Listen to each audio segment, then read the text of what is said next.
कभी सोचा है कि 140 करोड़ लोगों का देश अपनी पूरी अर्थव्यवस्था को चलाता कैसे है? आज हम इसी बड़ी जटिल दुनिया को बिल्कुल आसान और दिलचस्प तरीके से समझने की कोशिश करेंगे। अच्छा, भारत की इकोनॉमी को ठीक से समझने के लिए ना सबसे पहले दो शब्दों का फर्क जानना जरूरी है। वो शब्द है अर्थशास्त्र और अर्थव्यवस्था। सुनने में तो ये बिल्कुल एक जैसे लगते हैं, पर इनके मतलब में जमीन आसमान का फर्क है। तो चलिए इसे समझते हैं। देखिए, अर्थशास्त्र जिसे हम इकोनॉमिक्स कहते हैं वो है थियरी, मतलब पढ़ाई का एक सब्जेक्ट। इसे आप ऐसे समझ सकते हैं जैसे किसी बिल्डिंग का नक्शा या ब्लूप्रिंट। और अर्थव्यवस्था यानी इकोनॉमी वो असल बिल्डिंग है, मतलब वो असली दुनिया जहां इन सब सिद्धांतों को लागू किया जाता है। तो ठीक है, अब जब ये बेसिक फर्क समझ आ गया है तो चलिए भारतीय अर्थव्यवस्था की बनावट को देखते हैं। ये पूरी इकोनॉमी ना असल में 3 मुख्य हिस्सों से मिलकर बनी है और यही तीनों हिस्से मिलकर देश की आर्थिक गाड़ी को चलाते हैं। ये हैं प्राइमरी, सेकेंडरी और टर्शरी सेक्टर।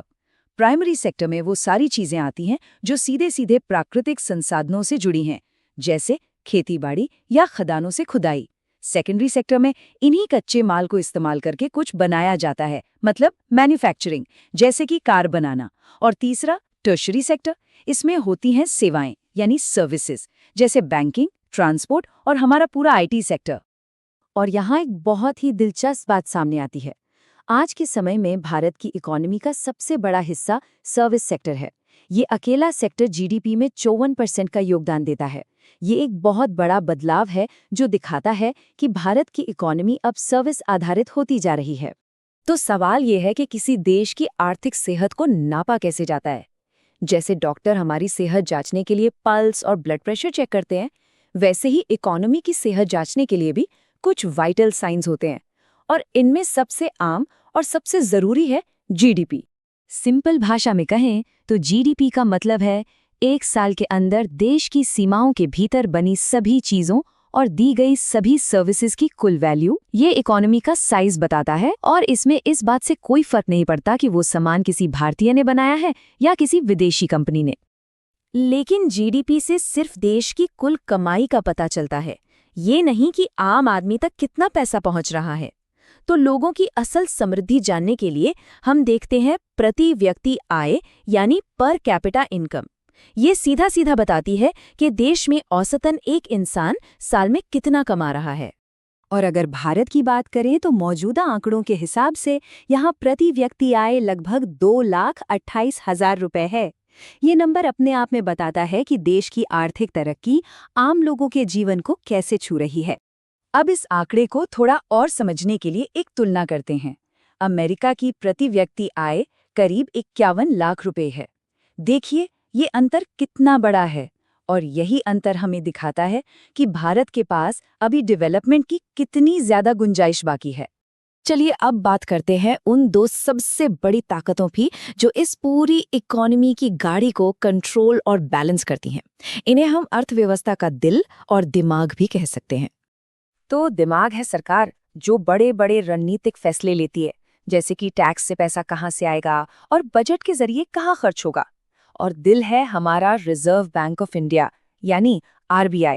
इसका काम है पूरी इकोनॉमी में पैसों के बहाव को कंट्रोल करना, ठीक वैसे ही जैसे दिल पूरे शरीर में खून पंप करता है। सरकार का सबसे बड़ा हथियार होता है देश का सालाना बजट। ये एक तरह से पूरे देश का हिसाब किताब है कि आने वाले साल में कितनी आमदनी होगी और कितना खर्चा होगा। सड़कें, स्कूल, अस्पताल, इन सब पर कितना खर्च होगा ये बजट ही तय करता है। और अब बात आरबीआई की। आरबीआई देश का सेंट्रल बैंक है और इसका सबसे जरूरी काम है महंगाई को काबू में रखना। देखिए, अगर बाजार में पैसा बहुत ज्यादा हो जाए तो चीजें महंगी होने लगती हैं, जिसे हम महंगाई या इन्फ्लेशन कहते हैं। आरबीआई इसी मनी सप्लाई को मैनेज करता है और इसके लिए आरबीआई के पास एक बहुत पावरफुल टूल है, रेपो रेट। ये वो ब्याज दर है जिस पर आरबीआई दूसरे बैंकों को कर्ज देता है।